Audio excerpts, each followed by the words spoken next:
हाँ जी सर जी, देखो जी, ये आपकी जन्म लगन कुंडली का चार्ट है। आपकी है कन्या लगन की जन्म कुंडली, और इस लगन कुंडली के जो मालक हैं वह है बुध ग्रह, जो कि बैठे हैं यहाँ पे अपने घर में। बहुत अच्छी बात है। आपकी कुंडली की बात करें, कुछ ग्रह अच्छे हैं, बाकी ज़्यादातर ग्रह आपके खराब भी हैं। खराब कौन से, देखो जी, एक तो राहु आपका 7वें घर में बैठा है, विवाह के घर में विवाह संबंधी परेशानी देगा, क्योंकि इस घर का जो मालक है वो भी देखो गुरु 8वें घर में बैठा है। और यहाँ पे चंद्रमा आपका 12वें घर में बैठा है, खराब घर में। मंगल नीच का बैठा है। बाकी आपका बुध अच्छा है। शुक्र भी आपको तकरीबन अच्छे फल देगा, लेकिन शुक्र आपका अस्त बैठा है। इसका आपने रत्न भी धारण नहीं कर रखा। और आपने जैसे मुझे अपना टाइम बताया था, देखो जी, आपका अगर मैं 2-3 मिनट आगे करता हूँ तो आपका पूरा लगन चेंज हो रहा है। इसकी वजह से देखो जी, पूरा फलादेश में चेंज आ जाएगा। इसलिए मतलब आपको मैं ये बोलूँगा कि आप अपना ये कन्फर्म कर लें कि आपका टाइम सही है या नहीं। क्योंकि आपका जो लगन है चेंज होने वाला है भाई, पूरा 29 डिग्री का लगन है। और 1-2 मिनट के फर्क से पूरा लगन चेंज हो रहा है। तो इसलिए मतलब, क्योंकि इस कुंडली के हिसाब से अगर आपको मैं जो चीज़ें बताऊंगा, अगर आपके वो ऊपर सही नहीं बैठ रही, तो लगन चेंज होने की वजह से हो सकता है कि फलादेश में चेंज आ जाए। तो चलिए शुरू करते हैं। तो सबसे पहले देखो जी, आपको मैं आपकी कुंडली की भविष्यवाणी करने से पहले थोड़ी सी बेसिक जानकारी बताऊंगा, ताकि जो आपको मैं भविष्यवाणी बताने वाला हूँ वो आपको अच्छी तरह से समझ आ जाए। तो बेसिक जानकारी ये है कि ये जो आपकी मैंने कुंडली का चार्ट बना रखा है, इसमें देखो जी टोटल 12 घर हैं। और जो 12 घर हैं ये आपकी लाइफ की किसी न किसी चीज़ को दर्शाएंगे। तो पहला जो आपका फर्स्ट काम है वो ये कि आपको 12 घरों को जानना है कि 12 घर कौन से हैं, और उसको अच्छी तरह से देखो जो अपने दिमाग में बैठाना है। तो चलिए शुरू करते हैं। ये है आपका पहला घर, ये है दूसरा घर, ये तीसरा घर, चौथा घर, ये है 5वां घर, छठा घर, 7वां घर, 8वां घर, 9वां घर, 10वां, 11वां और 12वां। फिर आ गया पहला घर। और जो पहला घर है ये आपका शरीर है। ये आपकी शरीर की बनावट, आपकी सेहत, आपका स्वभाव, आपका रंग रूप, आपकी पर्सनैलिटी, जो भी हमने यानी कि आपके बारे में पता करना है पहले घर से देखेंगे। दूसरा घर आपके धन के बारे में बताएगा। तीसरे घर से आपके छोटे भाई बहन देखेंगे। चौथे घर से आपकी माता, मकान, वाहन का सुख देखेंगे। 5वें घर से आपकी संतान का सुख देखेंगे। छठे घर से आपके शत्रु, रोग, कर्जा देखेंगे। 7वां घर है आपकी पत्नी का, आपके विवाह का। 8वें घर से आपकी उम्र देखेंगे। 9वें भाव से आपका भाग्य। 10वें भाव से आपका नौकरी व्यापार का सुख देखेंगे। ये है 11वां घर जो कि लाभ का है, और ये है 12वां घर खर्च का। फिर आ गया पहला घर। तो भाई मेरा सिंपल सा मतलब ये है कि जो भी 12 घर हैं वो आपकी लाइफ की किसी न किसी चीज़ को दर्शाएंगे। जैसे कि मैंने पहला घर बोला आपका शरीर है, आपकी सेहत, स्वभाव, इसके बारे में अगर पता करना है, पहले घर का जो यहाँ पे 6 नंबर लिखा दिख रहा है आपको, देखो 6 नंबर लिखा है, इस घर का जो मालिक बुध है, बुध को देखेंगे। और यहाँ पे जो केतु बैठा है उसको भी देखेंगे, और राहु की दृष्टि इसको भी देखेंगे। ऐसे ही ये दूसरा घर अभी आपको मैंने क्या बोला था, आपकी धन का है। पहले घरों को याद कर लें और ये भी पता कर लें कि किस घर से कौन सी चीजें देखी जाती हैं, तभी देखो जी आपको पता चलेगा। दूसरा घर है आपके धन का, तो धन के लिए यहाँ पे 7 नंबर लिखा है, मालकों ने शुक्र, शुक्र को देखेंगे। चौथा घर है आपकी माता, मकान, वाहन का। माता, मकान, वाहन के लिए यहाँ पे 9 नंबर लिखा है, मालकों ने गुरु, गुरु को देखेंगे। 5वां घर है संतान का। संतान के लिए यहाँ पे 10 नंबर लिखा है, मालकों ने शनि। देखो ये सिंपल सी बात है, जो भी चीज आपने देखनी है बस उस घर का जो मालिक है उसको देखना है। और देखो जी, आपकी अगर कुंडली की बात करें, आपकी कुंडली में मुझे जो सबसे नेगेटिव लगा है वो ये राहु लगा है, राहु और गुरु। क्यों लगे आपको बताता हूँ। देखो जी, ये है, अभी आपको मैंने क्या बोला कि ये 7वां घर है। घरों को भाई मैं आपको से बार बार कष्ट करूँ, घरों को याद कर लें, क्योंकि तभी आप सही ढंग से उपाय कर पाएंगे। ये है आपका 7वां घर, और ये 7वां घर है आपके विवाह का, आपकी पत्नी का। अगर आपके विवाह का सुख देखना है, पत्नी का सुख देखना है, पत्नी कैसी होगी, विवाह का सुख मिलेगा या नहीं, इस घर से देखेंगे। और इस घर का जो मालक है, यहाँ पे देखो जी 12 नंबर लिखा है, मालक ये गुरु है, गुरु को भी देखेंगे जो कि मालक है। और यहाँ पे जो राहु बैठा है इसको भी देखेंगे। और आपको एक मैं बात बता दूं कि मैंने ऐसी हजारों कुंडलियां देख चुका हूँ, जब भी ये राहु 7वें घर में बैठ जाता है तो बंदे को विवाह का सुख नहीं मिलने देता। और दूसरा, आपके इस घर का जो मालक है वो भी 8वें घर में बैठा है। तो आपको राहु क्या करता है, जब भी ये राहु 7वें घर में बैठता है ये विवाह संबंधी बहुत ज़्यादा परेशानी देता है। इसकी शर्त है, जहाँ तो ये विवाह देरी से कराता है, कई बार विवाह होता ही नहीं, अगर विवाह होता है देरी से होता है। मान लो जल्दी विवाह भी करा दिया तो ये पत्नी से नहीं बनने देगा, लड़ाई झगड़े, मनमुटाव, यहाँ तक कि ज़्यादा जो मैंने केस देखे हैं तलाक भी करा देता है।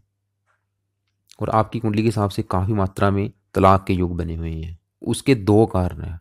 बड़ा कारण ये राहु है, क्योंकि राहु शत्रु राशि में बैठा है। मान लो एक बंदा है वो शत्रु के घर में चला जाए, वहां क्या करेगा, वहां पे टीवी तोड़ देगा, फ्रिज तोड़, उस मतलब घर का नुकसान करेगा। ऐसे ही राहु क्या कर रहा है, इस घर का नुकसान कर रहा है। और ये घर कौन सा है? आपकी विवाह का। तो जाहिर सी बात आपके विवाह के घर का नुकसान करेगा। विवाह के घर का नुकसान क्या करेगा? पति पत्नी में नहीं बनेगी, लड़ाई झगड़े मनमुटाव।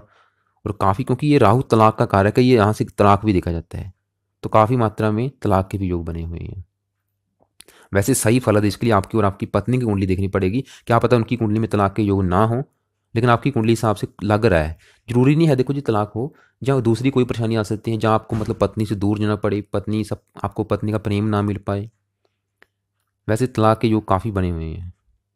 बाकी सही फलादेश के लिए मैं आपको फिर बोलूँगा कि आपकी पत्नी की भी कुंडली बन देखनी पड़ेगी, या फिर दूसरी कोई आपको विवाह संबंधी परेशानियाँ आ सकती हैं, लड़ाई झगड़े मनमुटाव, पत्नी से ना बने, पत्नी को लेकर दिक्कतें परेशानियाँ। और ये साथ में अगर आपकी दिल्ली की इनकम का है, दिल्ली की इनकम संबंधी परेशानियाँ, साझेदारी के कामों का है, साझेदारी के कामों में नुकसान, अगर आप किसी के साथ पार्टनरशिप में काम करते हैं उसमें आपको बेनिफिट नहीं होगा, नुकसान होगा। इसलिए कभी भी भाई किसी के साथ पार्टनरशिप में काम नहीं करना कभी भी। और ये राहु ज़्यादा खराब कब देगा? जब इसकी दशा आएगी। अभी कोई भी ग्रह, जो 9 ग्रह हैं टोटल, शनि की तो ये टोटल 9 ग्रह हैं, इन्होंने अपना अच्छा बुरा रिजल्ट कब दिखाना है? जब इनकी जो बड़ी महादशा है वो आती है। और अभी जैसे कि आपके ऊपर चंद्रमा की महादशा है, आपकी लाइफ के ऊपर अभी जो बड़ा असर है वो चंद्र ग्रह का है। असर का मतलब ये है कि आप जो भी सोच रहे हैं, काम कर रहे हैं, कुछ भी आपकी लाइफ में जो भी हो रहा है, वो सोच लो कि चंद्रमा की वजह से हो रहा है। 16 से चली है और 26 तक चलेगी, अभी 6 साल की बाकी है। और अंतरिक्ष शनि की चल रही है अंतरिक्ष। देखो जी अंतरिक्ष छोटी होती हैं, साल डेढ़ की होती हैं, लेकिन जो महादशा होती है बड़ी होती हैं, काफ़ी लंबी होती है। जैसे कि अभी 26 के बाद चलेगी आपके ऊपर इस राहु ग्रह की महादशा, और कितने साल की है? 18 साल की। देखो जी कहने को होती है 18 साल, और वो समय आपके लिए सही नहीं रहेगा, खराब। देखो अब मेन चीज़ क्या है, अभी आपको मैंने बोल दिया कि आपको विवाह संबंधी परेशानी देगा, ये तो देखो बड़ी बात नहीं है, लेकिन मेन चीज़ क्या है भाई, बचे कैसे, इसके बुरे फलों से बचे कैसे, वो चीज़ मेन है। तो अगर आप विवाह का सुख चाहते हैं, पत्नी का सुख चाहते हैं, इसके खाली देखो मैं आपको विवाह के बारे में बोल रहा हूँ, इसके आपको हजारों नुकसान है। कब होगा? जब इसकी दशा अंतर जाए। क्या? डेली की इनकम संबंधी परेशानियां, लाभ के अगर को देखा लाभ में कमी, स्वास्थ्य को देखेगा, फजूल की मेहनत करवाएगा, फजूल की यात्रा, किसी काम में सफलता मिलेगी नहीं, संघर्ष कराएगा, बहुत ज़्यादा परेशानियां दिक्कतें इसकी दशा में आएंगी। लेकिन डरने की बात नहीं, अभी आपको मैं उपाय बताने वाला हूँ, अगर आप वो उपाय करेंगे बिल्कुल बुरे फलों में कमी आएगी। उपाय क्या है? उपाय से पहले आपको मैं बताऊंगा एक फार्मूला, पहले उस फार्मूले को समझिए। तो फार्मूला ये है कि यहाँ पे देखो सभी ग्रहों के पीछे का नंबर लिखा हुआ है मैंने। जैसे कि गुरु के पीछे क्या लिखा है? 5 नंबर। राहु के पीछे क्या लिखा है? 11 नंबर। शनि के पीछे क्या लिखा है? 21 नंबर। बुध के पीछे क्या लिखा है? 21। ये देखो जी नंबर क्या है? ये इनका बल है, इन्हें हम डिग्री कहते हैं। ये डिग्री दे के हम ये डिसाइड करते हैं कि वो ग्रह जो भी आपको अच्छे फल देगा या बुरे फल देगा, कितनी मात्रा में देगा। जैसे कि आपको मैं इस एग्जाम्पल से समझा देता हूँ। अगर कोई ग्रह देखो जी अस्त बैठा है, जैसे कि आपके 2 ग्रह अस्त बैठे हैं, शुक्र अस्त बैठा है, मंगल अस्त बैठा है, इसका मतलब क्या है कि ये यहाँ पे मृत बैठे हैं। मृत मतलब ये डेड बैठे हैं। डेड देखो जी, अगर कोई बंदा मर जाता है उसके पल्ले कुछ होता नहीं, वो मर ही गया, अगर कुछ नहीं कर सकता। ऐसे ये जो दोनों ग्रह आपके डेड बैठे हैं, इसकी वजह से क्या होगा, ये जो भी अच्छे फल देंगे आपको या बुरे फल देंगे, कम मात्रा में देंगे, क्योंकि मृत बैठे हैं। मंगल ने देखो नीच का बैठा है, मंगल ने बुरे फल देने थे, आपके लिए अच्छी बात है, मृत बैठा है, क्यों? बुरे फलों में आएगी कमी, देगा भी सिर्फ आपको 5 से लेकर 10% मात्रा के हिसाब से। अगर किसी ग्रह के पीछे 1 नंबर, 2 नंबर, 3 नंबर लिखा है, वो समझ लो कि वहाँ पे एक बच्चे के रूप में बैठे हैं। जैसे एक बच्चा होता है 1-2 महीने का, उस अवस्था में बैठे। वो भी देखो जी आपको जो भी अच्छे फल या बुरे फल देंगे कम मात्रा में, क्योंकि बच्चे हैं, 10 से लेके 20% मात्रा के हिसाब से। अगर किसी ग्रह के पीछे 27 नंबर, 28 नंबर या 29 नंबर लिखा है, वो समझ लो कि वहाँ पे एक बुजुर्ग रूप में बैठा है, एक बूढ़े इंसान के रूप में बैठा है। क्योंकि बूढ़ा है, वो भी देखो जी कम मात्रा में आपको जो भी अच्छे फल देगा या बुरे फल देगा कम मात्रा में, क्योंकि बूढ़ा है, बल कम है, देगा भी सिर्फ 10 से लेके 20% मात्रा के हिसाब से। लेकिन अगर कोई ग्रह 10 डिग्री से लेके 20 डिग्री के अंदर अंदर बैठा है, उसके पीछे मतलब 10 लिखा है, 11 लिखा है, 20 के अंदर अंदर लिखा है, तो वो भाई समझ लो कि वहाँ पे जुवान बैठा है। जुवान होने की वजह से क्या होगा, वो आपको जो भी अच्छे फल देगा या बुरे फल देगा, कितनी मात्रा में? पूरे 100%। और अब देखो राहु कितनी डिग्री लेके बैठा है? 11 डिग्री। आप खुद अंदाजा लगाओ, जो आपको मैंने इसके बुरे फल बताए कितनी मात्रा में मिलेंगे? पूरे 100%। क्योंकि भाई हट्टा कट्टा बैठा है, जैसे कि 20-25 साल का लड़का होता है उस अवस्था में बैठा है, जो भी आपको खराब फल देगा पूरी 100% मात्रा में, क्योंकि जुआन बैठा है। विवाह संबंधी परेशानियां पूरी 100% मात्रा में, विवाहिक जीवन को नर्क में ही बना देगा। अब सवाल यह कि बचना कैसे, उपाय क्या करने हैं? तो उपाय के लिए हमने क्या करना है, इसकी जो 11 डिग्री है उसको करना है माइनस, उसको करना है जीरो। यानी कि इसकी जो पावर है उसको खत्म करना है, इसका बल खत्म करना है, ताकि इसके बुरे फल जो देगा वो कम मात्रा में दे, जहाँ दे ही ना। तो इसके लिए आपको मैं बेस्ट उपाय बता देता हूँ। तो बेस्ट उपाय है कि भाई लाइफ टाइम इसका कम से कम एक माला मंत्र जाप करते रहें, ओम राम राहवे नमः। बहुत जरूरी, जब इसकी दशा आएगी 26 के बाद, उस समय 2 माला करना है। अगर विवाह संबंधी आपको ज़्यादा ही परेशानी आ रही है, फिर तो 2-3 माला जरूर करें। और बाकी इसका एक दान है सतनाजा, वो भी आपने करना है, उसको पंछियों को डालना है, मछलियों को, चींटियों को डालना है। इसके अलावा राहु ग्रह के उपाय के ऊपर आपको मैं अलग से वीडियो भेजूंगा, उसको देख लेना, और सतनाजा कैसे बनाना है वो भी आप देख लेना। दूसरी बात, खाली देखो राहु अगर सही कर लिया बात नहीं बनेगी, क्योंकि गुरु को भी सही करना जरूरी है, क्योंकि मालक इस घर का जो है वो गुरु है। और वो भी देखो जी 8वें घर में बैठा है। 8वां घर सबसे खराब घर माना गया, जैसे कि चौथा घर आपकी माता का, 5वां घर आपके बच्चों का, 7वां घर आपकी पत्नी का, ऐसे ही जो 8वां घर है ये आयु का है।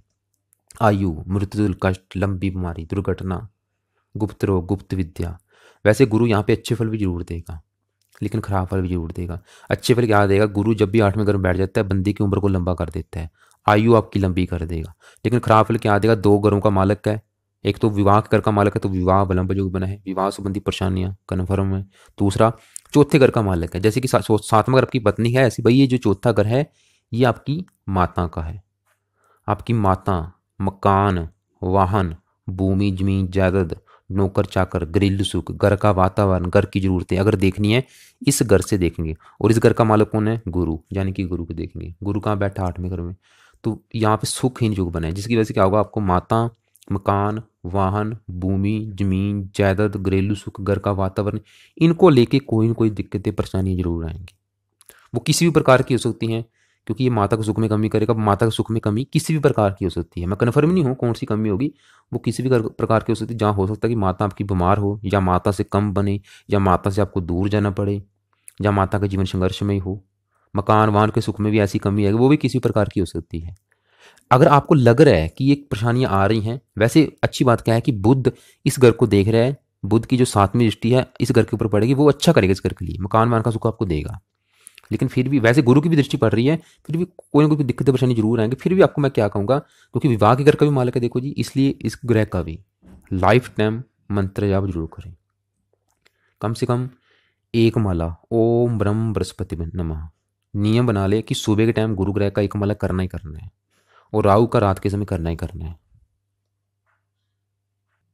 लेकिन देखो जी, मैंने आपकी चलित कुंडली देखी थी, चलित कुंडली के हिसाब से जो गुरु है इसका आधा हिस्सा इस घर के ऊपर भी है, 7वें घर के ऊपर। इसकी वजह से क्या होगा, इसके बुरे फलों में कमी जरूर आएगी। जो भी बुरे फल बताए हैं उसमें कमी है, क्योंकि आधा हिस्सा 8वें घर के ऊपर है, लेकिन आधा हिस्सा 7वें घर के ऊपर है। और अब देखो जी, बात करते हैं आपके चंद्रमा की। चंद्रमा भी देखो जी आपका 12वें घर में बैठा है, खराब घर में बैठा है, और इसको जानना सबसे जरूरी है, क्योंकि इसी की आपके ऊपर अभी चल रही है महादशा। जो आपकी लाइफ के ऊपर अभी बड़ा असर है इस ग्रह का है चंद्रमा का। और चंद्रमा भी आपका बैठा है 12वें घर में है, और इसका भी आधा हिस्सा इस 11वें घर के ऊपर है। इसकी वजह से क्या होगा, चंद्रमा के जो बुरे फल है उसमें कमी है, क्योंकि 12वां घर एक खराब घर, अगर ये 12वें घर के फल देता फिर तो आपको मैं लिख के दे देता कि पूरे 100% खराब फल देगा। लेकिन अब ऐसा नहीं है, क्योंकि इसका आधा हिस्सा 11वें घर के ऊपर, इसकी वजह से ये थोड़े बहुत अच्छे फल भी जरूर देगा। तो क्या अच्छे बुरे फल देगा, देखो जी ये बैठा यहाँ पे सूर्य ग्रह के घर में, जो किसका मित्र है। लेकिन ये घर अच्छा नहीं, 12वां घर है खर्च का, खर्च, हानि, दान दंड, अस्पताल के खर्चे, पागल खाना, विदेश यात्रा, गुप्त शत्रु, मुकदमा, कला, क्लेश, काफ़ी खराब चीज़ इस घर से देखी जाती हैं। और यहाँ पे बैठा है चंद्रमा, और चंद्रमा की 4 दशा, और चंद्रमा यहाँ पे 4 नंबर लिखा है, इस घर का मालक है, जो कि आपके लाभ का है। लाभ, बड़े भाई बहन, इच्छा पूर्ति, धन कमाने के साधन। तो यहाँ पे देखो जी एक खराब युग बना हुआ है, क्योंकि चंद्रमा लाभ के घर का मालक है, तो लाभ उठ के चला गया खर्च के घर में, तो लाभ भंग युग बना हुआ है। जिसकी वजह से क्या होगा, क्योंकि अभी दहा चल रही इसकी, इसमें आपको किसी भी काम में प्रॉपर लाभ नहीं मिलेगा। जो भी आप धन कमाएंगे, धन, क्योंकि खर्च का घर है ये, धन लाभ का माल कहाँ चलेगा, खर्च घर में। धन आपका खर्च होता रहेगा, जितना मर्जी धन कमा ले आप धन जोड़ नहीं पाएंगे, धन खर्च होता रहेगा। फजूल की आपसे ये यात्राएं करवाएगा, फजूल के खर्च करवाएगा, किसी भी काम में सफलता नहीं मिलेगी, ये दशा आपकी खराब जाएगी। चंद्रमा माता कारक है, माता संबंधी खराब फल मिल सकते हैं। मन का कारक है, जहाँ तक मानसिक चिंता ज़्यादा करेगा। वैसे ये 12वां घर विदेश का, घर से दूर जाने के भी योग बने हुए हैं, विदेशी संबंधों से लाभ हो सकते हैं। इसके अलावा जातक के किसी अंग में असमानता भी हो सकती है, बाईं आंख कमजोर हो सकती है, इसकी दशा खराब हो जाएगी आपकी। लेकिन वही अभी आपको मैं क्या बोला कि आधे फल आपको ये 11वें घर के देगा।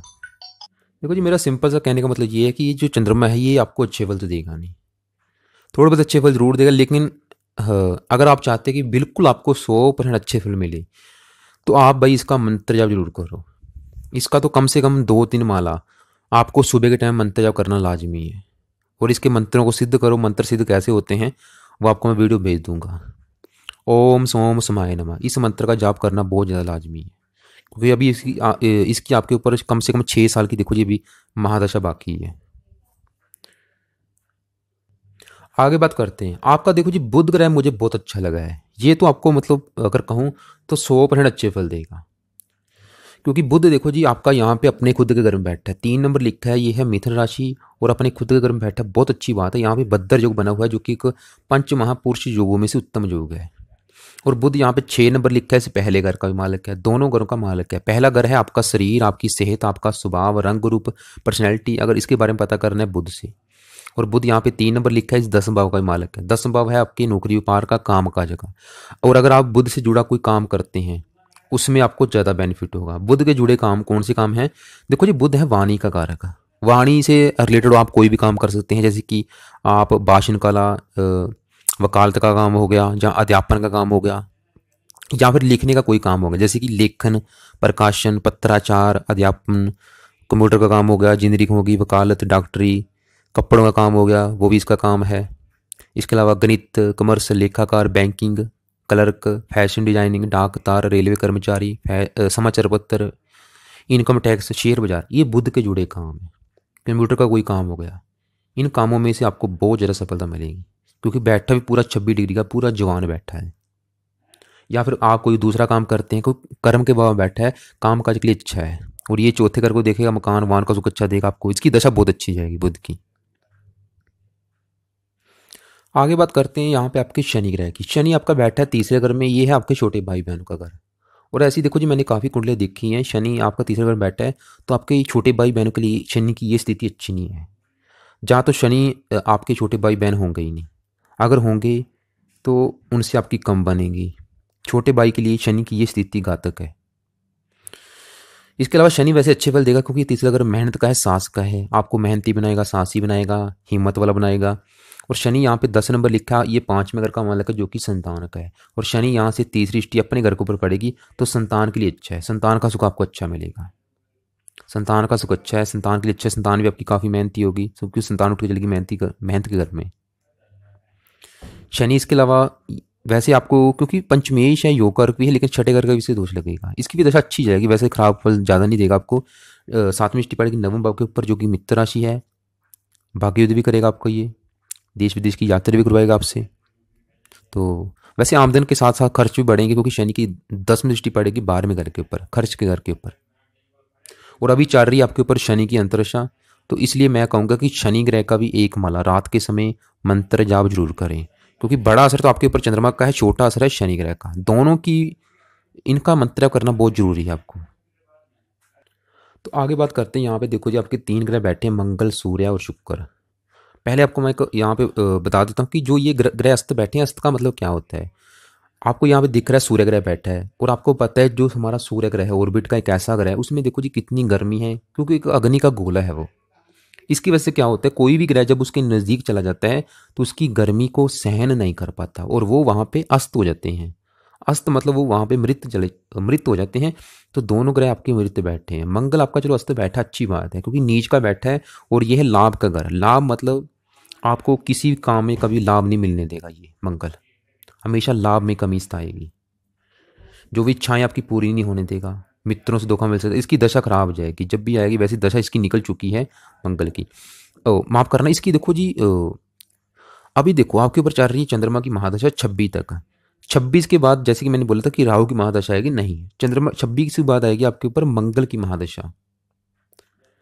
वो आपकी खराब रहेगी, क्योंकि नीच का बैठा है, वो समा खराब रहेगा। अब भी वैसे समा खराब ही है, लेकिन वो ज़्यादा रहेगा क्योंकि नीच का बैठा है।